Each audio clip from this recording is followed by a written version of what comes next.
Bonjour à tous. Je veux revenir sur cette notion de dette dont tout le monde parle, dont Bayrou se gargarise pour faire peur, hein. Cette dette qui est énorme, qui terrorise, avec Bayrou qui accuse les Français d'en être à l'origine. Ça, notez, il a raison, hein. Cette dette, elle a servi à financer le modèle économique reposant sur le travail, échu depuis plus de 50 ans. Si quelqu'un s'était présenté en politique disant « je vais changer le système, je vais mettre fin à l'emploi comme socle de la création et distribution de richesses », il n'aurait pas été élu, hein. Donc oui, les Français, on a les politiques qu'on mérite, évidemment. Mais quand il dit que les retraites coûtent cher, ça c'est évidemment faux. Le corps l'a largement débunké. Les retraites ont une grosse réserve. Et les retraites des fonctionnaires ne coûtent pas plus cher que les autres, puisqu'en fait, elles sont payées par les salaires plus bas des fonctionnaires. C'est une question de convention. Il a été décidé que les fonctionnaires gagneraient moins que dans le privé, mais qu'en échange, ils auraient une meilleure retraite. Et donc, on prend sur leur salaire pour payer les retraites. Donc, il est faux de dire que les retraites des fonctionnaires coûtent cher. Ce n'est donc absolument pas ça qui est à l'origine de la dette. Il y a bien sûr les aides aux entreprises dont on a vu à quel point elles sont hors de contrôle. Et le problème essentiel, c'est qu'elles servent à payer des dividendes. Il devrait être interdit de verser des aides aux entreprises qui distribuent des dividendes. C'est logique. Je veux dire, les dividendes n'ont pas à être payés par la dette souveraine. Et ça représente au moins 100 milliards. Donc en fait, l'argent ne manque pas, hein. Jamais on a levé autant d'impôts, jamais il y a eu autant d'argent disponible. On baigne dans l'argent, mais qui est utilisé uniquement pour s'acharner au travail, alors qu'on voit bien que le travail, c'est terminé. C'est terminé.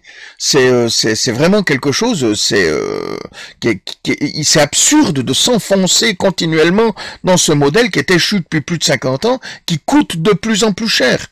Et en fait, cette dette ne sert qu'à ça, c'est financer le système échu du XXe siècle.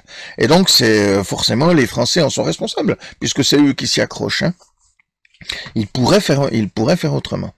Mais c'est spécieux, c'est une argutie spécieuse parce que le vrai problème, c'est les conséquences de la dette.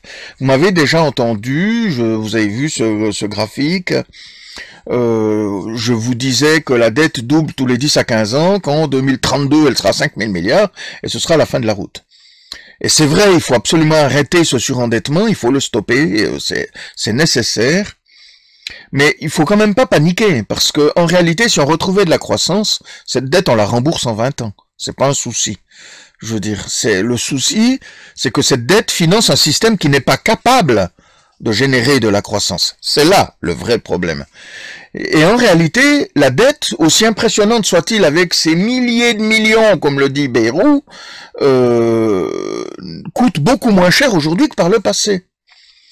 C'est paradoxal, hein, mais aujourd'hui, la charge de la dette, selon l'OFCE, sur le PIB, pour la France, est de 2,1%. En 1996, c'était 3,6%, alors que la dette était beaucoup plus basse. Seulement, le taux d'intérêt était 2 fois plus élevé. Et c'est là que réside la question. L'Allemagne, la prégnance de sa dette sur son PIB est de 1,1%, mais en revanche, ils ont sacrifié les infrastructures, ils ont dégradé le social, ils ont généré de la pauvreté en masse, ils ont 2 fois plus de retraités miséreux que nous, ils ont sacrifié de l'humain, ils ont largué de l'humain, hein.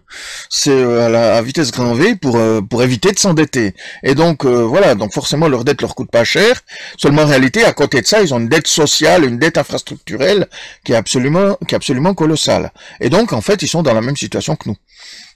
Les USA, eux, comme ils avaient dollarisé le monde avec les accords de Bretton Woods, que tout le monde utilise du dollar, tout le monde achète des bons du trésor, en achetant des bons du trésor, on finance l'économie américaine, on crée de la dette. Le problème, c'est que eux sont dans une situation bien pire que nous, parce qu'ils ont 37 400 milliards de dettes, 37 400 milliards, pour une population 5 fois plus élevée que la nôtre, où nous avons 3 350 milliards. Divisez 37 400 par 5, vous allez voir que ça fait un sacré paquet de plus qu'en France. Les Américains ont plus de 2 fois plus de dettes que l'Europe, que l'Union Européenne, qui fait 540 millions d'habitants, alors qu'eux n'ont que 340 millions d'habitants. Donc ils ont plus de 2 fois plus pour 200 millions de moins d'habitants, mais en plus, leur taux d'intérêt est le double. Ça fait qu'aux États-Unis, la charge de la dette sur le PIB est de 4,9%. 4,9%. Nous, c'est 2,1%. En Italie, c'est 3,9%. Donc, il faut quand même relativiser les choses.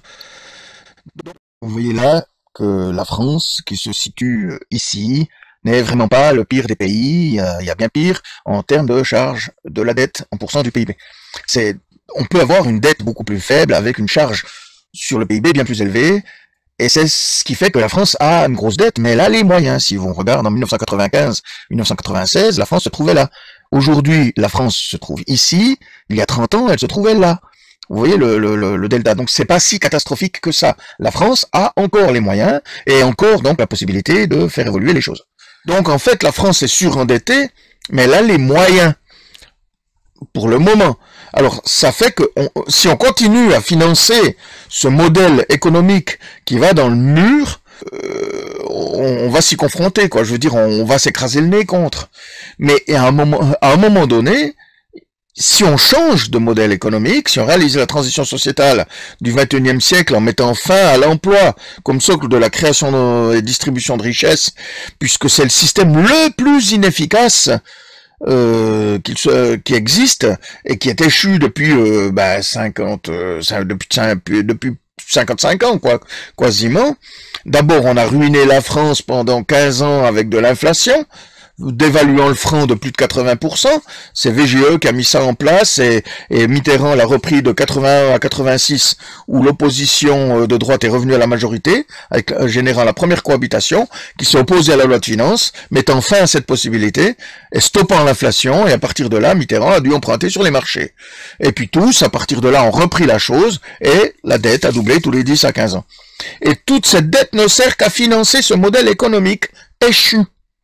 Il est échu depuis plus de 50 ans, et tout comme nos prédécesseurs l'ont mis en place dans les années 30 après la crise de 29, il nous appartient de mettre en place celui du XXIe siècle. Nous allons tout droit vers notre crise de 29, et bien dans nos années 30, nous mettrons en place le modèle économique du XXIe siècle, puis nous rembourserons la dette en 20 ans. Voilà, c'est tout. À bientôt.